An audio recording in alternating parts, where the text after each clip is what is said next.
Hamdan wa syukran lillah, asyhadu an la ilaha illallah wa anna Muhammadan abduhu wa rasuluh.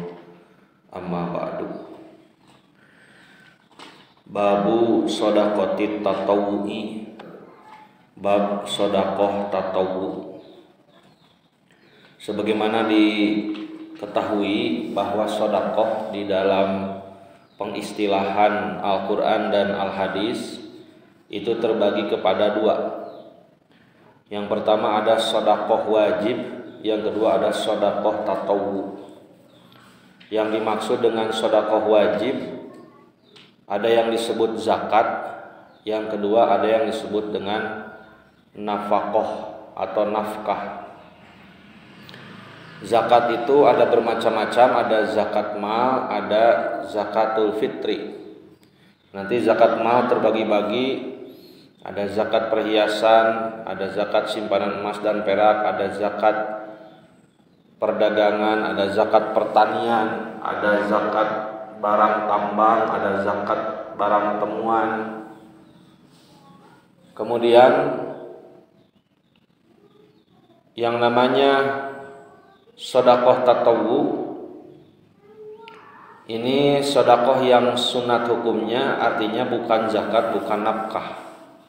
Ini nafkah itu wajib bagi seorang suami kepada keluarganya, terlepas kecil ataupun besar. Sedekah tatawwu yang dibuat bab oleh Al-Hafidz Ibnu Hajar dalam Bulughul Maram, dimasukkan padanya beberapa hadis. Yang pertama an Abi Hurairah, dari Abu Hurairah anin Nabi sallallahu alaihi wasallam, dari Nabi sallallahu alaihi wasallam,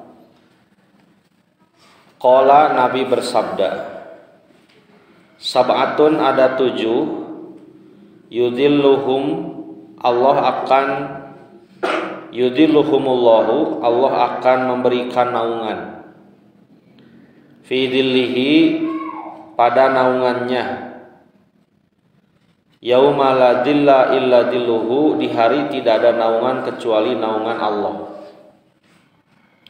Para ulama mengatakan hadis ini tentang proses menuju penghisaban di padang mahsyar. Seluruh manusia ketika itu merasakan penderitaan kecuali orang-orang yang diselamatkan oleh Allah. Dalam hadis lain digambarkan panas, tidak memakai pakaian, telanjang bulat, belum dikhitan, dan tidak memakai alas kaki apapun, berbaris di padang mahsyar. Ada yang keringatnya sampai mata kaki, ada yang sampai lutut, ada yang sampai pinggang, ada yang sampai mulut, ada yang luput oleh keringatnya sendiri. Semua orang ketika itu menderita, kecuali ada 7 golongan yang akan diselamatkan oleh Allah. Nah, sebenarnya ada hadis lain yang menyebutkan selain 7 ini. Jadi 7 itu menunjukkan banyak, ada beberapa. Nah, di antara 7 itu fadzakarul hadisa, kata Al-Hafidz Ibnu Hajar, maka Abu Hurairah menjelaskan hadis tersebut. Wafihi, dan pada hadis itu dikatakan, jadi hadisnya ini dipotong ya, sebenarnya hadisnya panjang. Di antara 7 golongan yang akan mendapatkan naungan Allah itu, satu di antaranya, dan ini harus jadi cita-cita bagi kita semua, warajulun, seseorang, tasaddaqo, dia bersedekah, bisodakotin, dengan satu sedekah, fa'akhfaha, kemudian dia menyembunyikannya, hatta la ta'lama shimaluhu, sehingga tidak mengetahui tangan kanannya, tangan kirinya, sehingga tidak mengetahui tangan kirinya, ma tunfiku yaminuhu, apa yang diinfakkan oleh tangan kanannya. Tangan kanan infak, tangan kiri tidak tahu Sedangkan namun ilham ngesian kenceng jumaahan kumaha ya? Itu tupannya ku kencang. Nya tupan. Salam. Berarti maksudnya infak tangan kanan tidak diketahui oleh tangan kiri apa maksudnya? Intinya ini mengajarkan harus ikhlas gitu. Intinya itu, ikhlas. Sembunyi.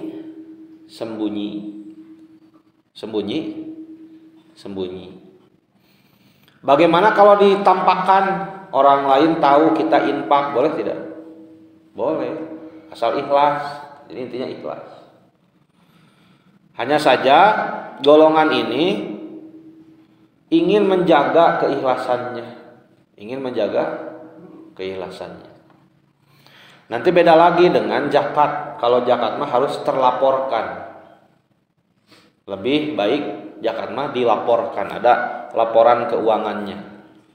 Untuk apa? Untuk menjaga dari tuhmah. Tuhmah itu apa? Tuduhan tidak baik. Tapi kalau infak atau disebut sedekah tatawu, sedekah sunat, lebih baik sembunyi. Anak dermawan, orang tuanya tidak tahu. Suami berehan, istrinya tidak tahu. Ada yang mengartikan seperti itu.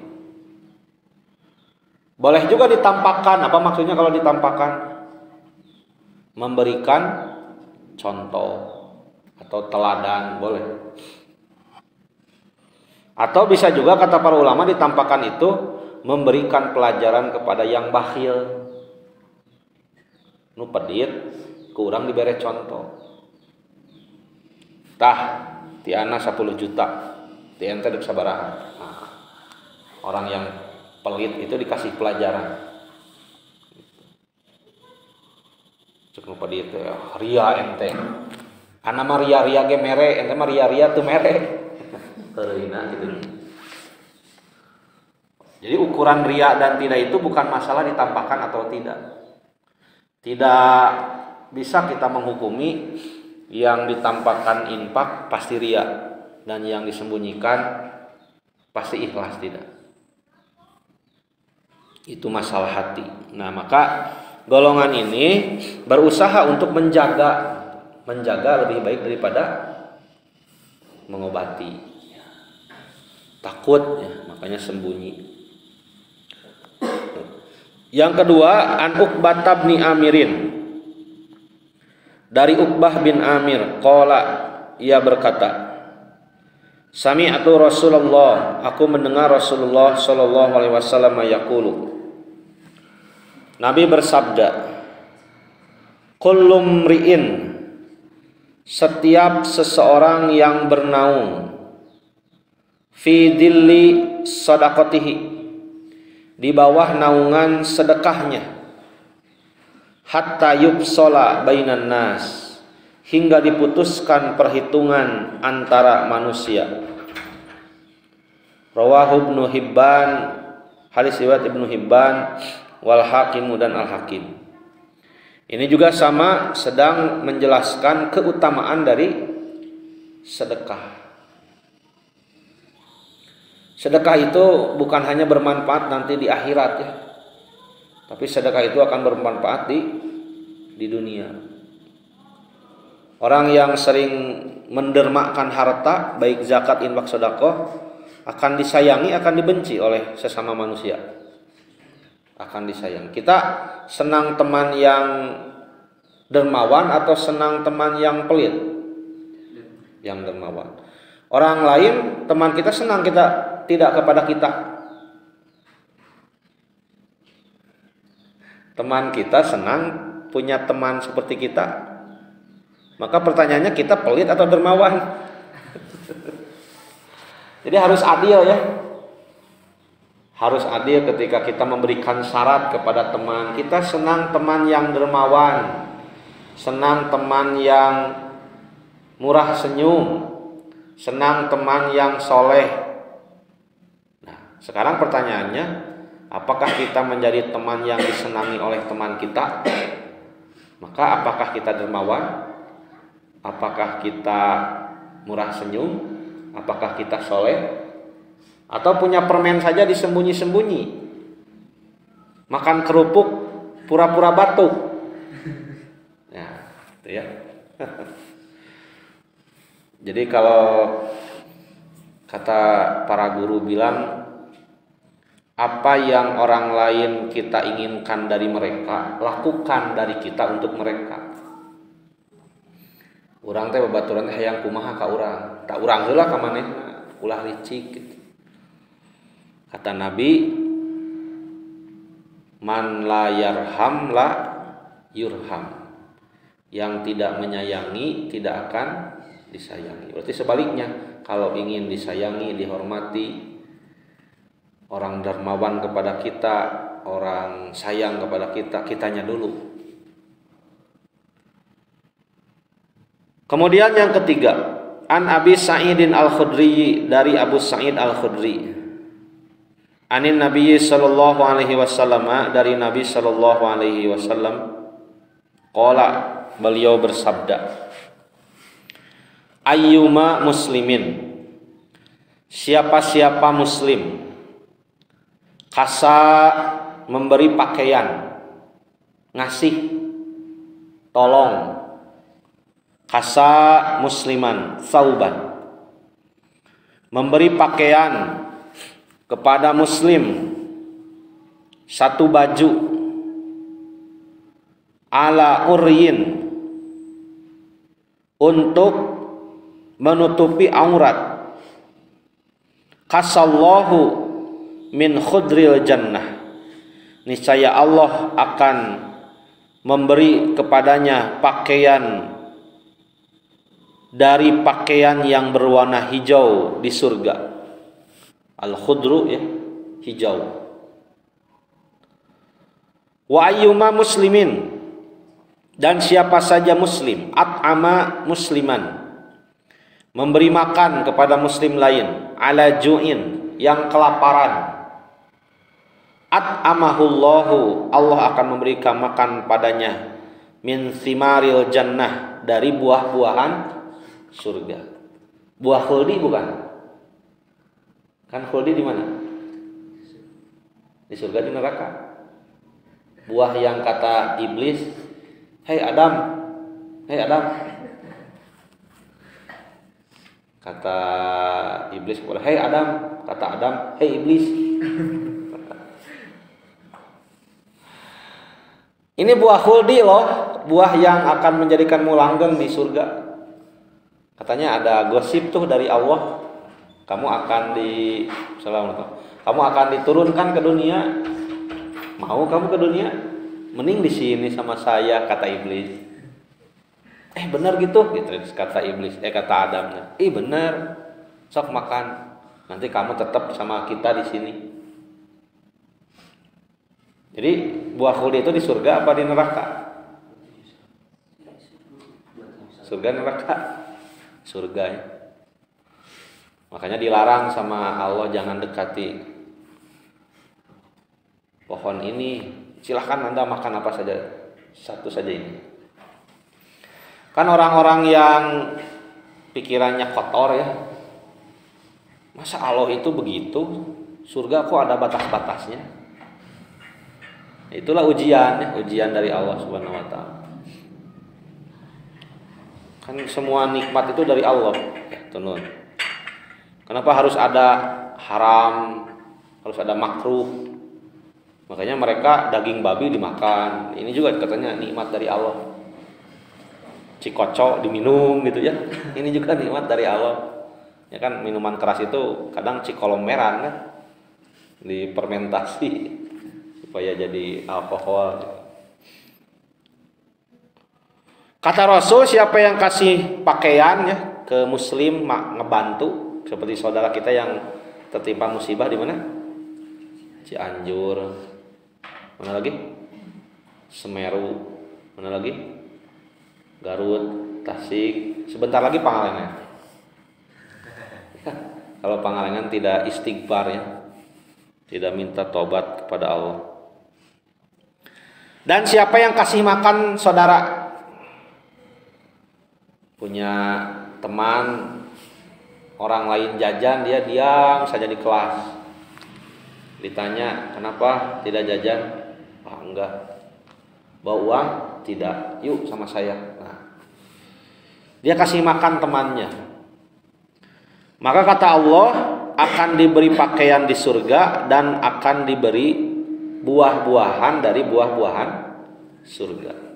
Tapi nanti ini ada masalah di hadisnya. Wa ayyuma muslimin, dan siapapun muslim, saqo musliman, yang memberikan minum. Saqo musliman itu memberikan minum. Seperti doa kita sudah makan apa? Alhamdulillahilladzi at'amana wa saqona. Makan dan minum. Ala domain, atas hausnya orang muslim itu. Saqahullahu minar rahiqil maktum. Allah akan memberikan kepadanya minum dari ar-rahiqil maktum. Ar-rahiqil maktum itu di sini diartikan oleh Hasan minuman suci yang bermaterai. Jadi di surga itu Andre ada minuman-minuman yang sudah ada merek. Andre. Ini siapa? Azmi. Jadi ada mereknya.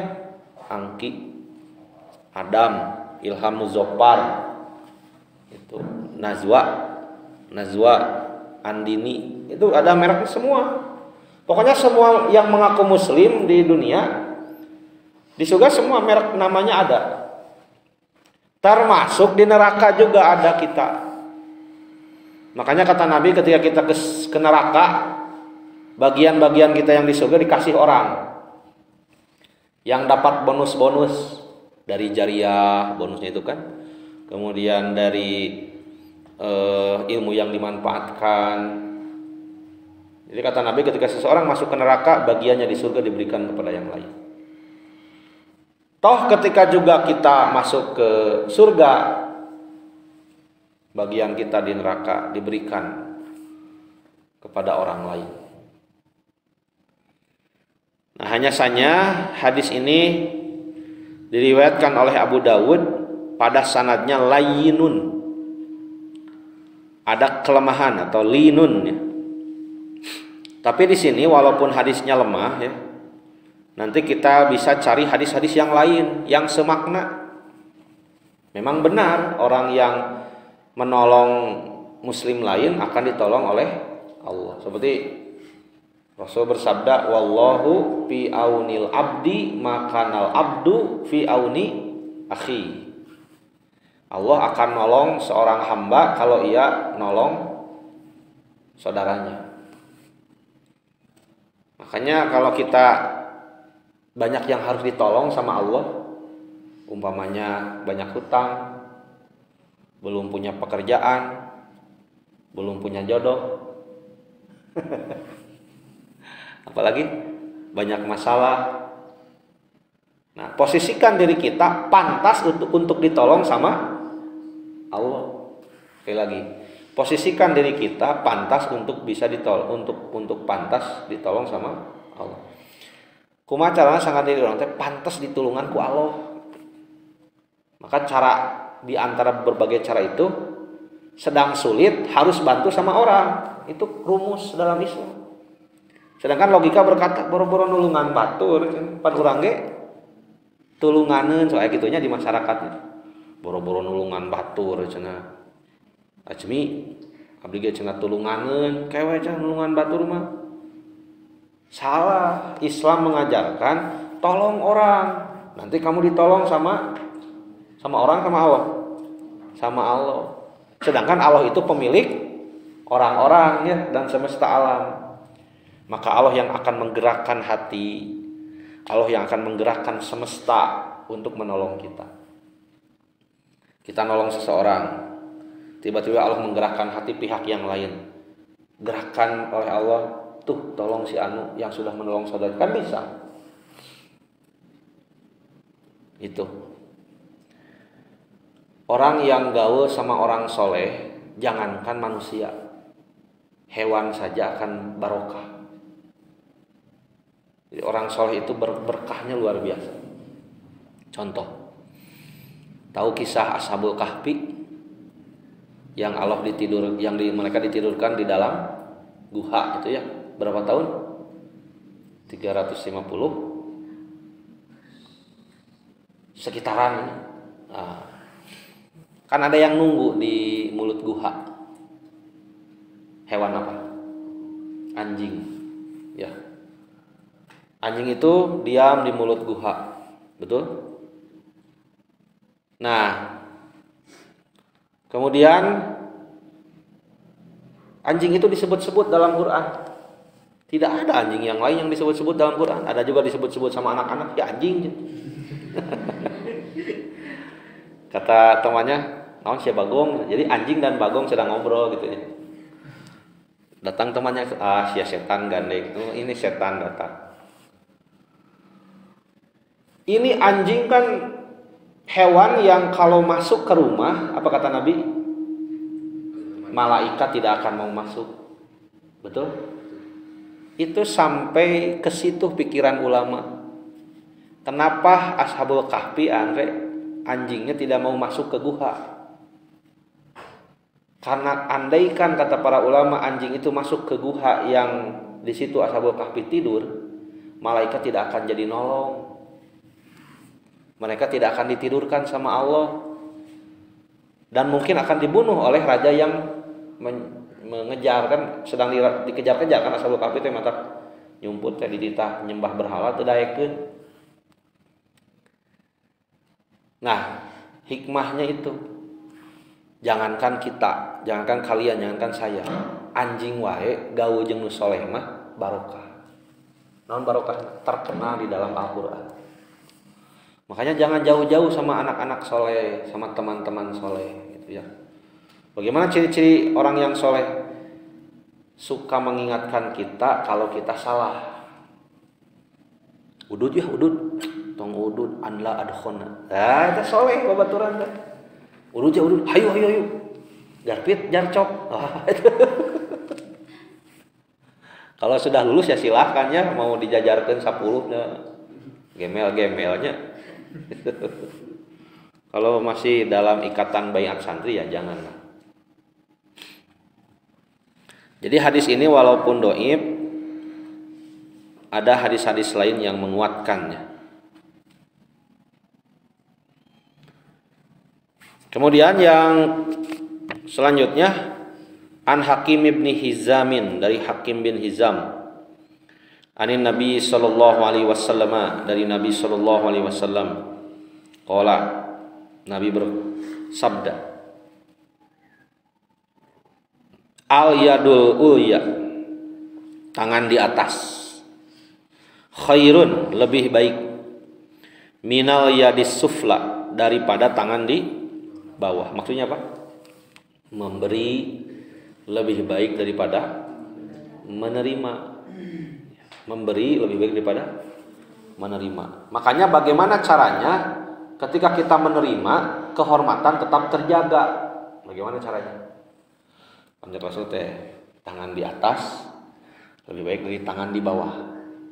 Supaya menerimanya lebih mulia, ngambilnya dari atas. Betul ya? Begitu bukan? Nah, maksudnya ketika kita menerima kebaikan dari orang, tetap kita harus menjaga kehormatan. Makanya nanti Ustadz Hamdan dalam salah satu bukunya akan terbit ya, insya Allah nanti saya kasih tahu kalau sudah terbit. Bagus itu bukunya. Judulnya Adab-Adab Berjamiah, ya, edisi spesial Musyawarah Daerah ke-10 PD Pemuda Persis Kabupaten Bandung.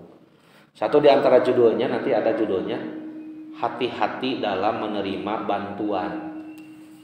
Jadi kepada siapa kita mengajukan proposal, oleh siapa kita dibantu, hati-hati, jangan semua orang kita terima.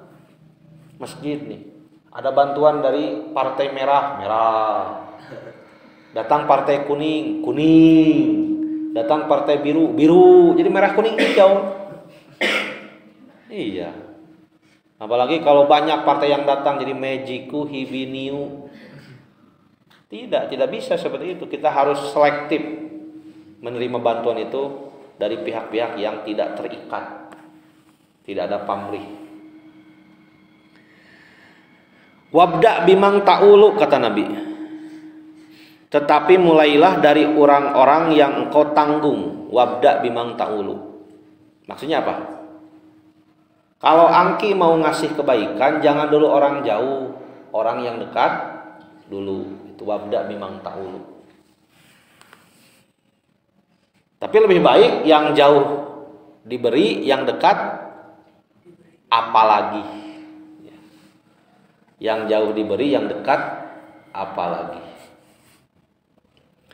Wa khairus shadaqah, sebaik-baik sedekah itu makana ala dhahri ginan,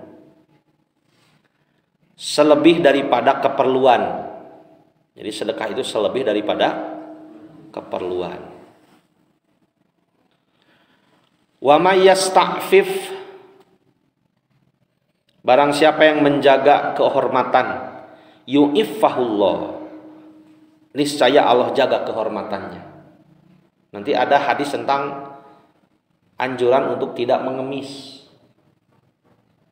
Orang-orang yang mengemis untuk memperkaya diri, nanti di akhirat wajahnya akan hilang, eueuh beungetan. Wa may yastagni, siapa yang mencukupi dengan apa yang diberikan oleh Allah, yughnihillah, Allah akan cukupkan dia. Di sini ada keterangan dari Hasan, riwayat muttafaq alaih ini. Satu, penderma lebih baik daripada peminta. Tetapi cukuplah lebih dahulu orang yang di dalam tanggunganmu. Dua, sebaik-baik sedekah ialah selebih daripada keperluan. Perhatikan, selebih dari keperluan, bukan selebih dari keinginan, bukan. Kadang kita mah harta teh perlunya segitu, tapi inginnya banyak. Ketika orang lain minta bantuan, abi ge peryogi, padahal mah keperyogian mah teu sakitu. Siga motor peryogina sabiji. Hiji urang gaduh 7. Berarti anu genep siap. Kita punya mobil 10 nu dipriogikeun, nu 8 siap. Juga langsung ngadamel plang dina garasi anu priyogi mangga canak gitu.